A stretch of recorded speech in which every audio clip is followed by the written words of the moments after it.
1 Samuel, capítulo de número 30, a partir do versículo de número 1. Os que encontraram, digam amém.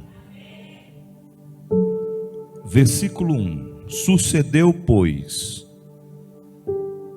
que chegando Davi e os seus homens ao terceiro dia a Ziclague, já os amalequitas com ímpeto tinham dado sobre o sul e sobre Ziclague, e tinham ferido a Ziclague e a tinham posto a fogo, e levaram cativas as mulheres que estavam nela. Porém a ninguém mataram, nem pequenos, nem grandes. Tão somente os levaram consigo, foram pelo seu caminho. E Davi e os seus homens vieram à cidade, e eis que estava queimada a fogo, e as suas mulheres, seus filhos e suas filhas eram levados cativos. Então Davi e o povo que se achava com ele alcançaram a sua voz e choraram, até que neles não houve mais força para chorar. Versículo 6.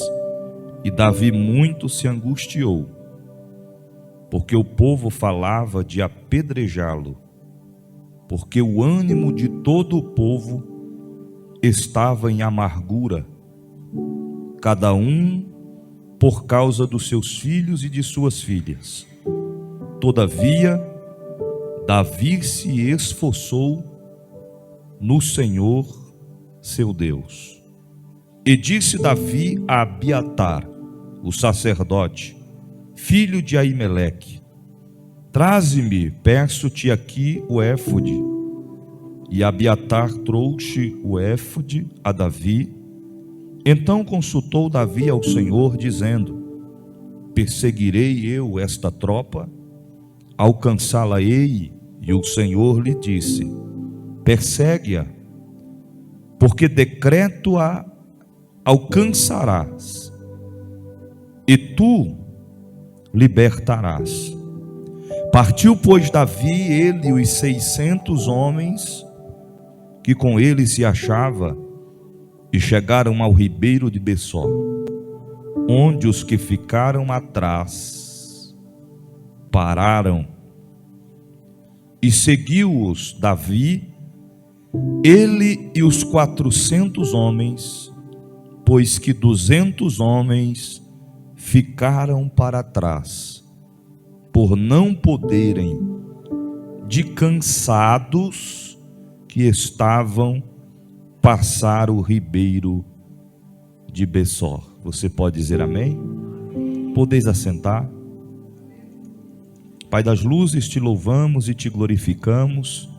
Sabemos que a tua palavra é pura, é justa e eficaz. Fala conosco nessa noite conforme tu queres, conforme o teu propósito e a tua vontade, e te louvaremos. Amém. O texto que nós acabamos de frisar nesta noite está ditando uma das grandes experiências que Davi teve ao vivenciar dias de pelejas e de batalhas. Davi estava sob a liderança dos homens que povoavam e estavam acampados no povoado, alguns destacam como cidade de Ziclague.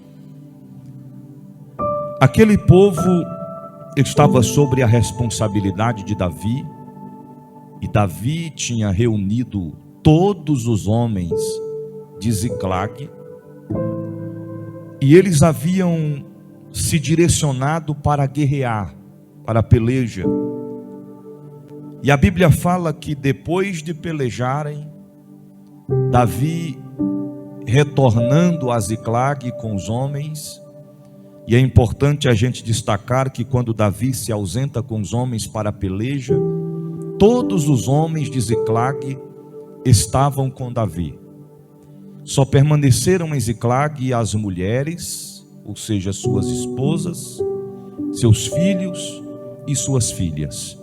Nenhum homem ficou em Ziclag. Todos os homens estavam com Davi na peleja. Após pelejarem, eles agora estão retornando para Ziclag. Mas a Bíblia diz que, aproveitando a ausência em que Davi e os seus homens não estavam em Ziclag, os amalequitas invadem Ziclag e ateiam fogo em todas as casas. Eles queimaram todas as casas a fogo. E como se não bastasse, os amalequitas levaram todas as mulheres, todos os filhos e todas as filhas cativos. E quando Davi com os homens estão retornando para Ziclag, já distante de Ziclag, eles já começaram a visualizar focos de incêndio, fumaça. E isso já começou a apertar os seus corações, a entender que alguma coisa estava acontecendo em Ziclag que não era normal, que não era comum. Quanto mais eles se aproximavam de Ziclag, mais certeza eles tinham de que alguma coisa havia acontecido. Ao chegarem em Ziclag, eles observaram que todas as casas estavam queimando, algumas já haviam queimadas todas, e ao procurarem suas esposas, seus filhos e suas filhas, a Bíblia diz que ninguém eles a encontrou. A notícia logo chega para Davi, de que, estando Davi com os homens ausentes de Ziclag, os amalequitas haviam levado as mulheres e as crianças cativas. Só que o desespero foi tão grande daqueles homens de perceber que suas esposas e seus filhos haviam sido levados cativos, de que eles conheciam bem a forma em que os amalequitas tratavam com seus adversários, ou com aqueles na qual eles batiam de frente. Eles pensavam que seria, na lógica humana, impossível que suas mulheres e seus filhos e filhas permaneceriam vivos, estando nas mãos dos amalequitas. E a Bíblia destaca que todos os homens que estavam com Davi começaram a chorar.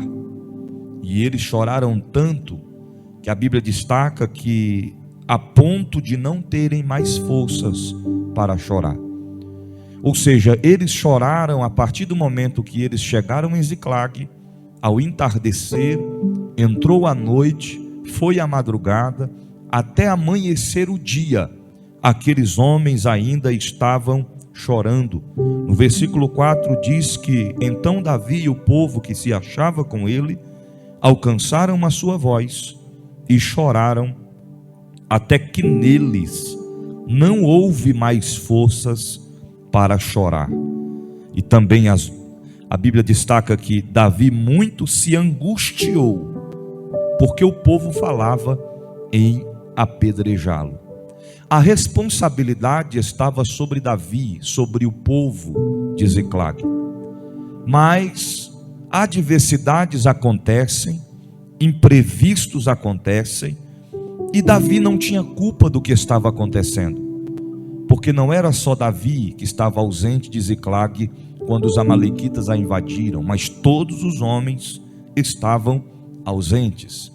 O que nós podemos entender com isso é que Deus nos escolheu e Ele nos levantou com uma grande responsabilidade de fazer valer a sua obra, de atender o seu chamado. E nas questões em que nós estamos vivendo na nossa vida, trajetória em vida terrena, muitas das vezes em questão familiar, o inimigo de nossas almas, ele vai aproveitar a ausência de alguém para querer colocar o seu plano maligno em prática. Foi assim que aconteceu em Ziclag. Mas a realidade é que o povo agora está culpando Davi. E Davi também em lágrimas, porque também sua família foram levados cativos. Os rumores que Davi escutava agora era de que a culpa era de Davi. E os homens falavam em apedrejar Davi. É interessante a gente relembrar que estamos falando de um homem na qual a Bíblia tem Davi como homem segundo o coração de Deus. Aquele que havia enfrentado urso e leão e tinha obtido vitória sobre eles. Aquele que tinha enfrentado os gigantes Golias e teve vitória sobre ele. Estamos falando de um homem que foi levantado por Deus para fazer a diferença. E agora se depara em uma situação isolada em que os homens estão falando em apedrejar. Observa que ao perceber que as mulheres e as crianças foram levadas cativas, o que os homens fazem? Primeiro, eles choram. Segundo, eles ficam em lamentações, se lamentando. E agora? E agora? E agora? O que será de nós? O que será de nossas mulheres? O que será de nossas crianças? Eles estão chorando e estão se lamentando. E como se não bastasse, eles procuram alguém para colocar a culpa. E este alguém eles designam a Davi, o seu líder, aquele que estava na responsabilidade de todos. Observa que eles estão diante de um problema, se depararam com uma adversidade, estão enfrentando uma provação, um deserto, uma afronta. Em vez deles tomarem atitudes, decisões para resolver a situação, para resolver o problema, eles começam a se lamentar e às vezes questionar e tentar colocar a culpa em alguém.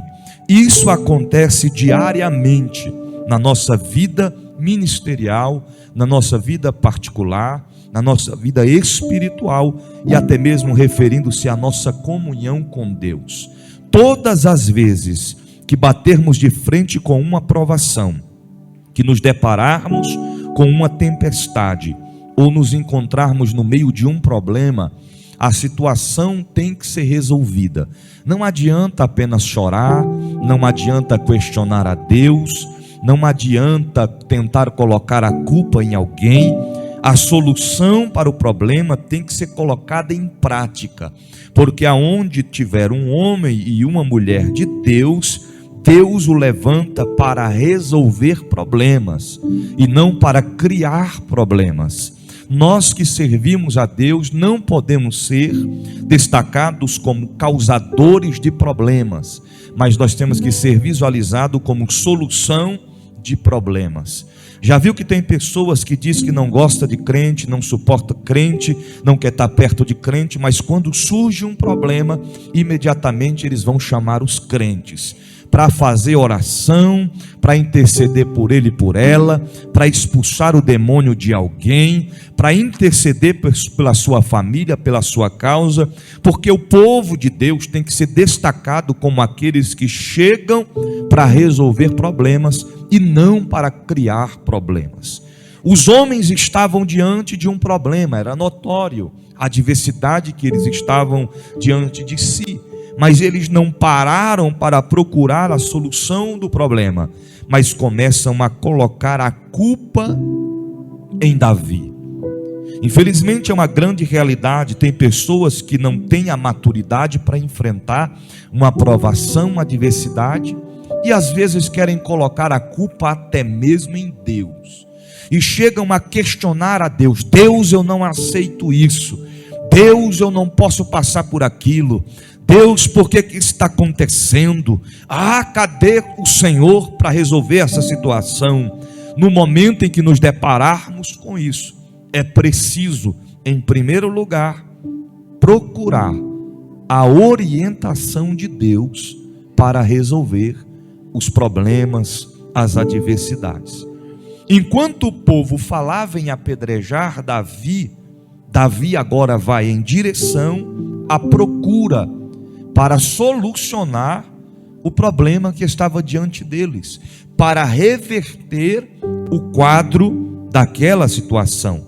A Bíblia diz no versículo 7 que Davi chama Abiatar, o sacerdote, filho de Aimeleque, e pede para que ele traga a éfode, e Abiatar trouxe até Davi. E a Bíblia diz que Davi então consultou ao Senhor. Davi pediu orientação a Deus. Davi perguntou ao Senhor como ele deveria fazer. E Davi foi direto ao ponto, dizendo: Senhor, diga a mim se eu devo perseguir aquela tropa, se eu tenho que ir atrás daquele exército dos amalequitas para trazer de volta as mulheres e as crianças que foram levadas cativas. E a Bíblia diz que o Senhor respondeu a Davi dizendo: persegue-a, ou seja, vai, Davi, porque eu garanto a vitória. Porque quando nós nos colocamos à disposição para fazer o que deve ser feito, Deus entra em ação em meu e seu favor. O que nós não podemos fazer é nos acomodar, é conformar com a situação. Às vezes nos deparamos com alguém que está diante de um problema, de uma adversidade, enfrentando um deserto, e você pergunta: o que você está fazendo para mudar essa situação? E muitas das vezes as pessoas não fazem nada. Na maioria das vezes só dizem assim: ora por mim, interceda por mim. Ou eu estou passando por uma luta, eu estou enfrentando uma tempestade, eu estou passando por um problema. E aí, irmão, o que você está fazendo para que a situação seja mudada? Ah, irmão, estou esperando em Deus. Ora por mim. Nós não podemos agir dessa forma. Nós temos que procurar, de alguma maneira, chamar a atenção de Deus para nós, para que nós possamos obter a vitória vinda da parte de Deus para a sua vida.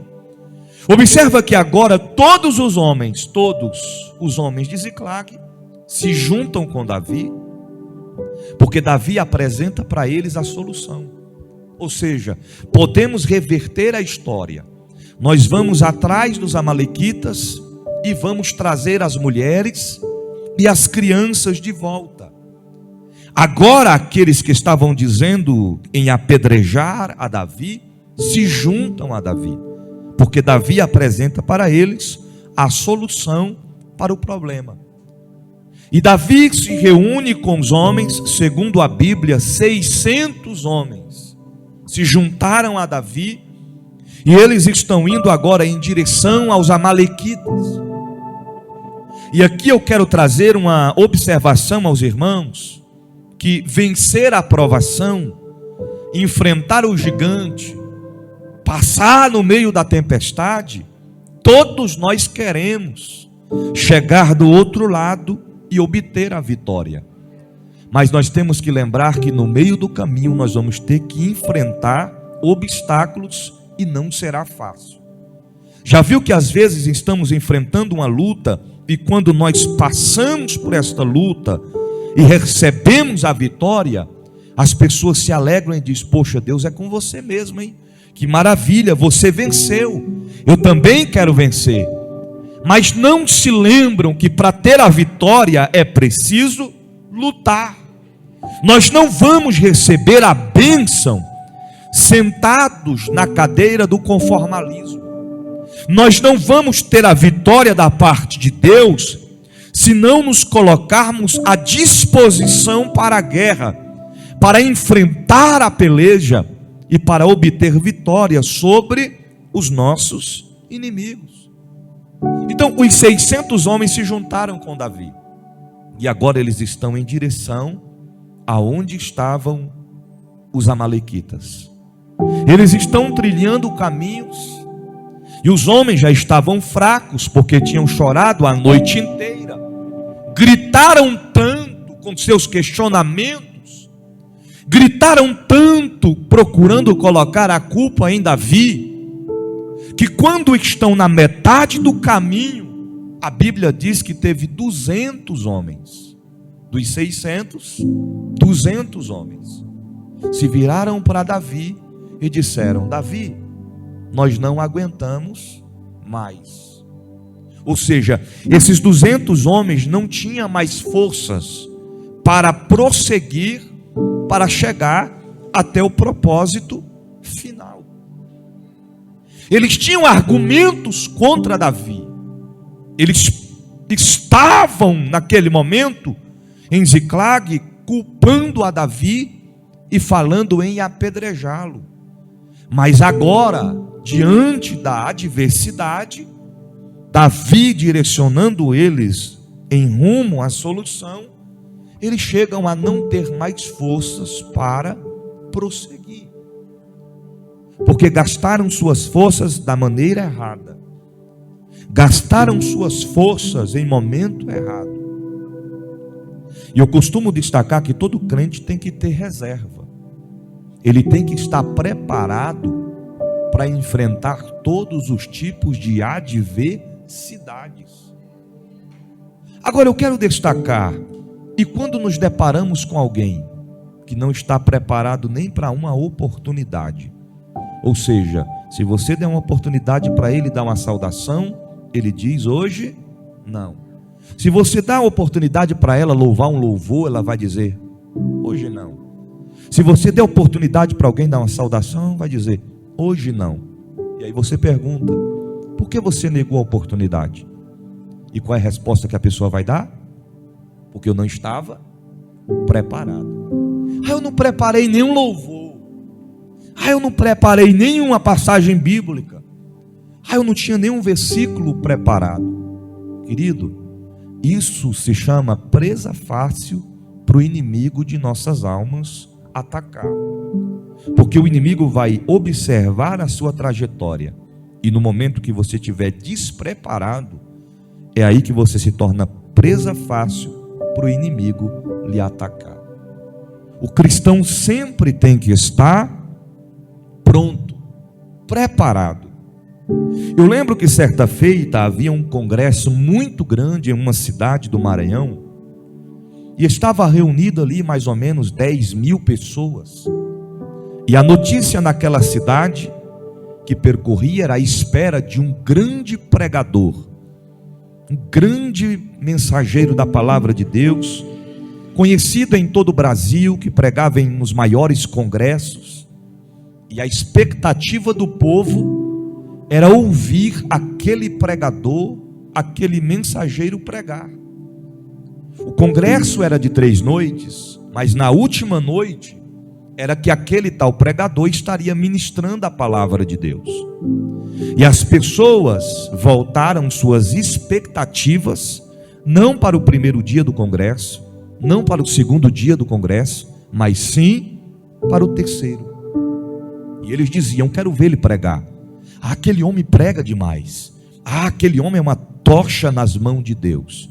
E quando chegou aquela noite, eles estavam esperando, só que o tal pregador não apareceu. Estava chegando o horário da mensagem ser iniciada, e o tal pregador não apareceu. E naquele instante, o pastor presidente do campo pensou, se o pregador não vai vir mais, entrar em contato com ele, e ele, diante do imprevisto, porque se acatou de uma enfermidade, não pôde comparecer, e ele avisou em cima da hora, felizmente não poderei comparecer. E aquele pastor presidente agora se levanta e diz, olha irmãos, tal pastor não pôde comparecer, mas nós vamos receber da parte de Deus da mesma forma.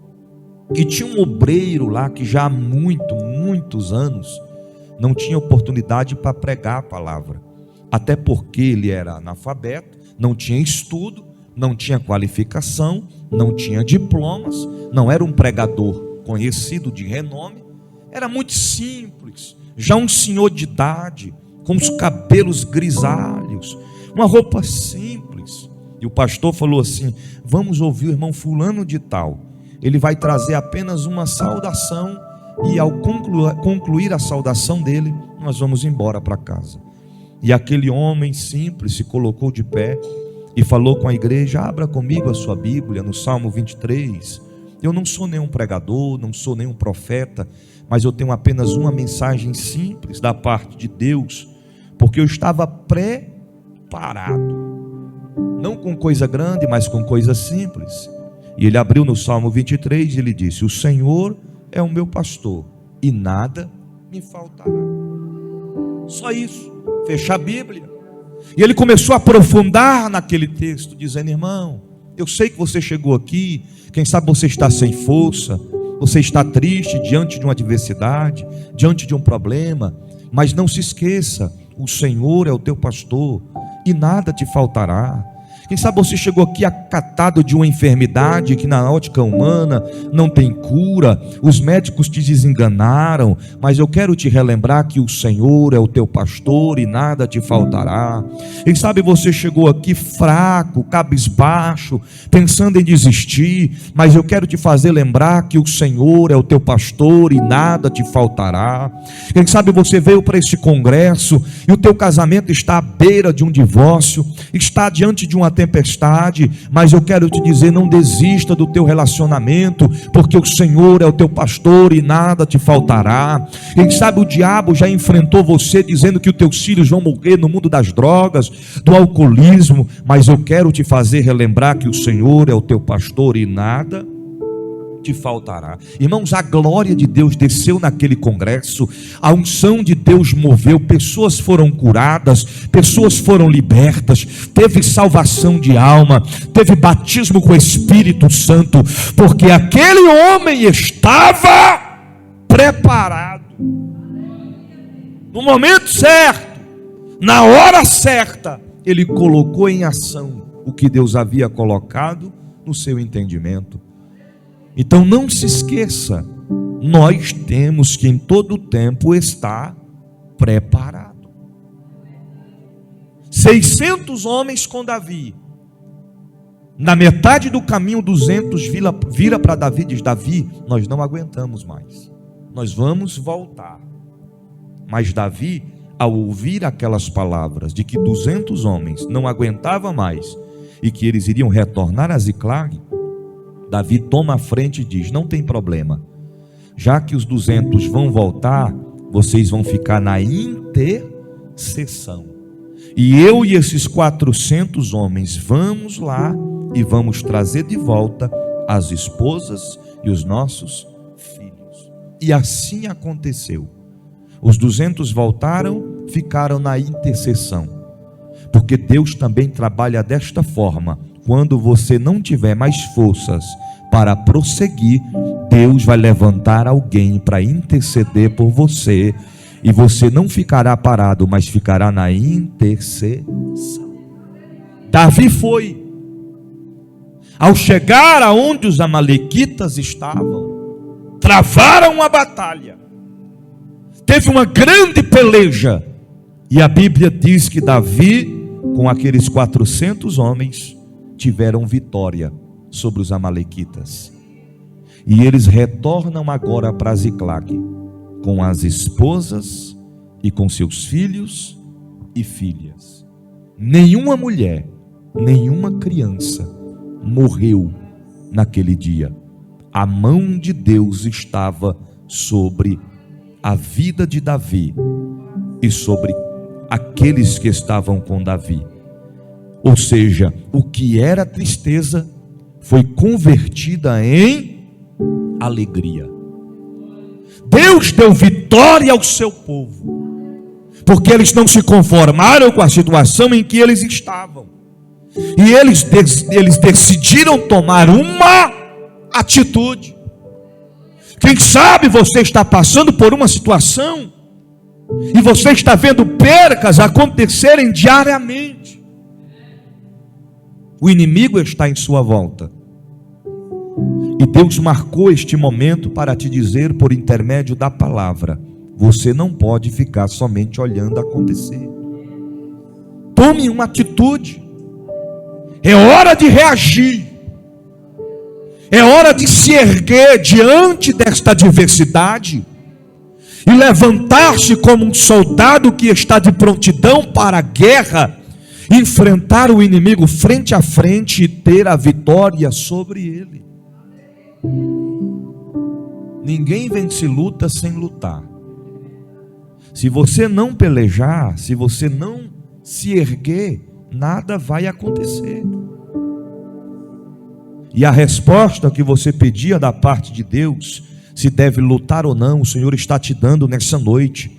É hora de se colocar de pé como um soldado valente, disposto para a guerra, para enfrentar este gigante que se levantou dentro da tua casa, que se levantou no teu trabalho, no meio da tua família, e ter vitória sobre ele. Se coloque de pé em nome de Jesus.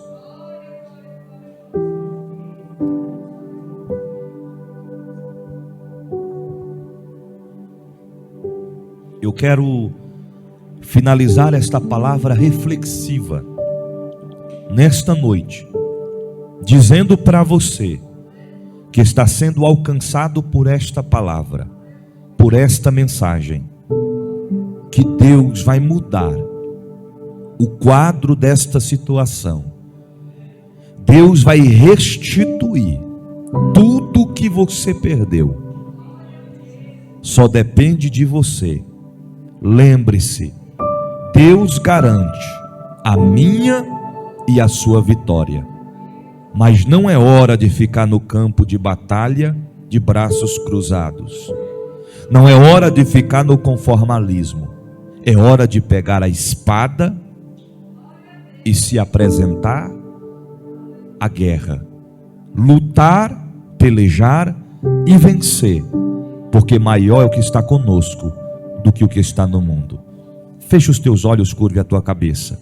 Eu quero orar por você agora. Meu Deus e meu Pai, Espírito Santo de Deus, que governa, que tens o controle de tudo e de todas as coisas, eu intercedo pela vida do teu povo, eu intercedo pela vida do teu filho, da tua filha, que está vivenciando dias nublados, dias de tempestades, dias de ventanias. Senhor, renova as forças do teu povo, ajuda eles a prosseguir, alegra o coração do que estiver triste, fortalece o que estiver fraco, e enche o que estiver vazio da tua presença.